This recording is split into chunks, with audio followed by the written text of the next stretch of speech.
చాలా శ్రేష్టమైన కీర్తన భాగం. ఇందులో 35 వచనాలు ఉన్నాయంటే ఇంచుమించు చక్కగా ఒక మంచి పాఠం మనం నేర్చుకోవచ్చు. కానీ ప్రత్యేకమైనటువంటి 4 మాటలే మీకు చూపించేసేసి ఒక ప్రత్యేకమైన వాక్యాన్ని మనం జ్ఞాపకం చేసుకోవడానికి వెళ్ళిపోదాం. కాలం చాలా ఫాస్ట్ గా వేగంగా పరిగెత్తుంది. బయట చూస్తే ఎండలేదు కానీ చాలా ప్రశాంతమైనటువంటి వాతావరణం మంచిగా ఉంది. దేవునికి మహిమ కలుగును గాక. హల్లెలూయా. ఇంచుమించు ఒక 3 గంటల వరకు ఆరాధన చేసుకుందాం. ఏమంటారు? మంచిది. ఒకసారి మనం చదువుకున్న కీర్తనలో ప్రాముఖ్యమైనటువంటి 4 విషయాలు మీకు జ్ఞాపకం చేస్తాను. మొదటి వచనంలోనే అద్భుతమైన మాట భక్తుడైనటువంటి దావీదు చెప్తున్నటువంటి మాట చదవండి. దేవుడు లేచును గాక, ఆయన శత్రువులు చెదరిపోదురు గాక, ఆయనను ద్వేషించువారు ఆయన సన్నిధి నుండి పారిపోదురు గాక. అది లెక్క. అర్థమవుతుందా? దేవుడు లేస్తాడు, ఆయన సన్నిధి నుండి ఎవరు పారిపోతారంట? శత్రువులు కాదు. ఎవరు? ఆయన ద్వేషించువారు. శత్రువులు అంటే వేరే లెక్క, శత్రువులు వేరు. ఎవరైతే దేవుడిని ద్వేషిస్తారో వాళ్ళు ఏమవుతారట? పారిపోతారు. ఎందుకంటే దేవుడు భీకరుడు, భయంకరుడు. ఆయన లేస్తే ఇక ఆయన ద్వేషించే వారు ఎవరు కూడా ఉండేవాడు కాదు.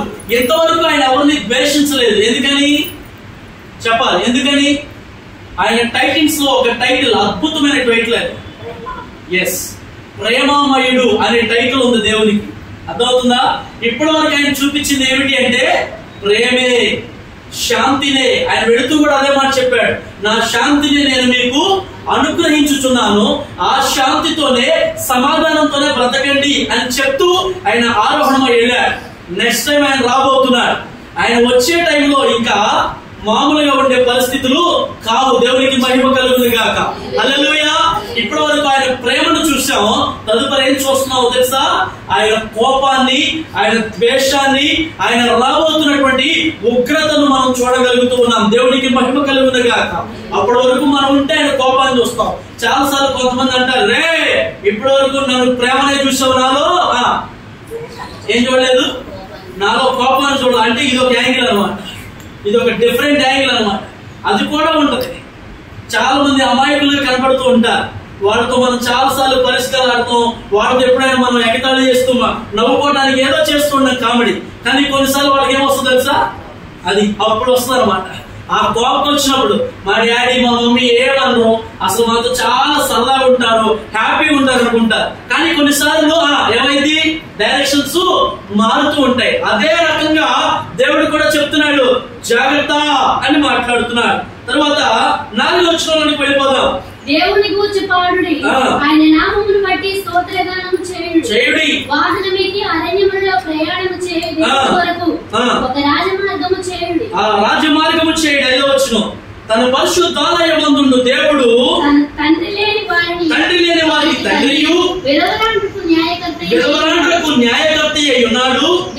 దేవుడు ఏకాంగులను సంసారులుగా చేయవాడు. అంటే ఒంటరి జీవితాల్లో దేవుడు ఏం చేస్తాడంటే తోడుగా నిలబడగలిగిన దేవుడు. ఏకాంగులను సంసారులుగా చేస్తాడంటే ఈ వర్షం చాలా సార్లు పెళ్లి సందర్భాల్లో చెప్తూ ఉంటారు. ఇప్పుడు దాకా మరి కీర్తి ఒక్కతే ఉంది, ఇక్కడి నుంచి దేవుడు సాటి అయిన సహాయం ఇచ్చాడు, అతని పేరే రవి. వాళ్ళిద్దరూ ఏకశరీర వధువులు, తల్లిదండ్రులను విడిచిపెడతారు.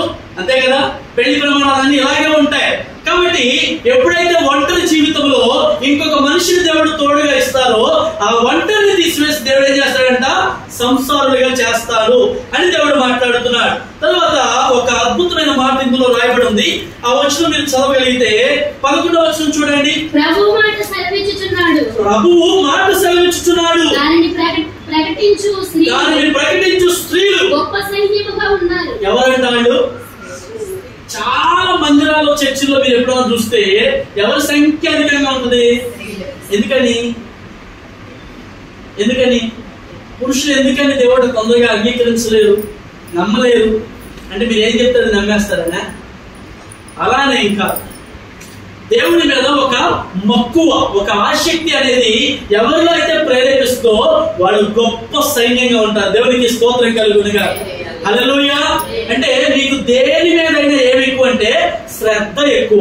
బాగా అర్థం చేసుకో. ఆడవాళ్ళకి ఏదైనా పట్టుకున్నారంటే దాని మీద వాళ్ళకి ఏముంటుంది? బాగా శ్రద్ధ ఉంటుంది. అంటే దాని గురించి తీవ్రమైన ఆలోచన ఆలోచన చేస్తారు.